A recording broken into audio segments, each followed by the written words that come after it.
Hello everyone, Assalamu alaikum. Hope that all of you good by the grace of Allah.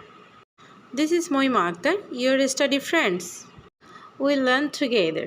Inshallah, we'll enjoy. আমরা একসাথে ইংরেজি শিখছি এবং অনেক ইমপ্রুভ করছি আলহামদুলিল্লাহ. Start today, success tomorrow.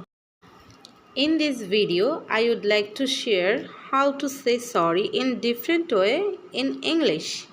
কিভাবে ভিন্ন ভিন্ন উপায়ে সরি বলা যায় অথবা দুঃখ প্রকাশ করা যায় আজকে আমরা তাই দেখব।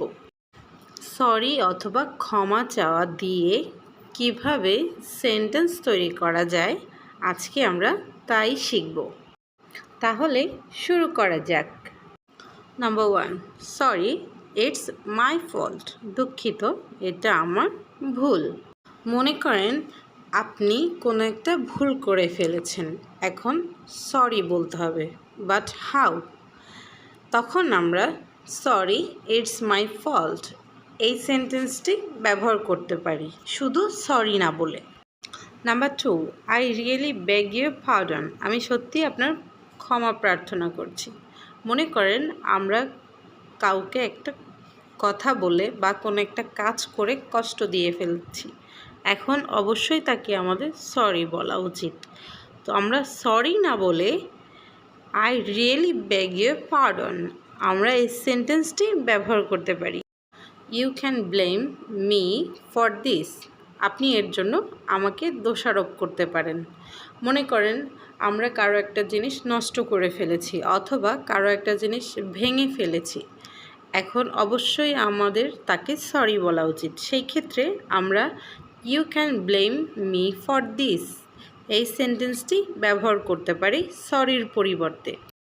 Number 4, I owe you an apology.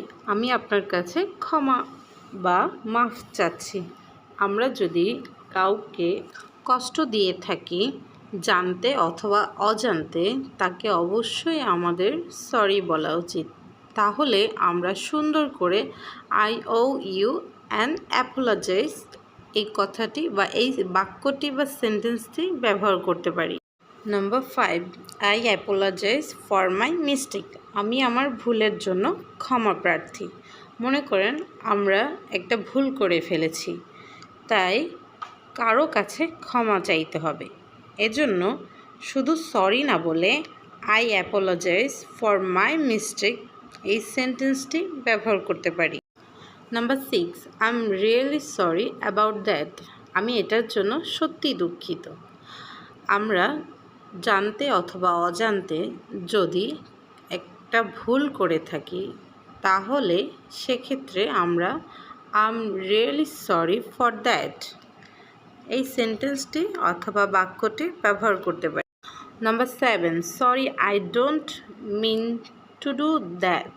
আমি সত্যি এটা বলতে চাইনি। মনে করেন আমরা কাউকে কিছু একটা বলে ফেললাম, তখন আমরা এই সেন্টেন্সটি ব্যবহার করতে পারি sorry I didn't mean to do that.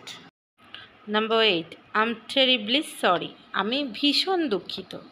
মনে করেন আমরা কাউকে কষ্ট দিয়ে ফেললাম জানতে অথবা অজান্তে, তখন আমরা এভাবেই সুন্দরভাবে সেন্টেন্স ব্যবহার করে সরি বলতে পারি আই এম টেরিবলি সরি। কত সুন্দর, শুনতেও অনেক ভালো লাগে। Number 9, I am sorry. আমি দুঃখিত। আমরা সব সময় সচরাচর এই সেন্টেন্সটি ব্যবহার করে থাকি দুঃখ প্রকাশ করার জন্য অথবা ক্ষমা চাওয়ার জন্য। আমরা এভাবেই দুঃখ প্রকাশ করতে পারি বিভিন্ন সেন্টেন্স ব্যবহার করে। এভাবে যদি আমরা সেন্টেন্স অথবা বাক্য তৈরি করে কারো কাছে ক্ষমা চাই তাহলে যে কেউ আমাদেরকে মাফ করতে বাধ্য থাকবে। অবশ্যই আমরা যদি কোনো ভুল করে থাকি অথবা কাউকে কষ্ট দিয়ে থাকি তাহলে অবশ্যই আমরা তার থেকে ক্ষমা চেয়ে নিব অথবা মাফ চেয়ে নিব। Thank you for watching. আল্লাহ হাফেজ।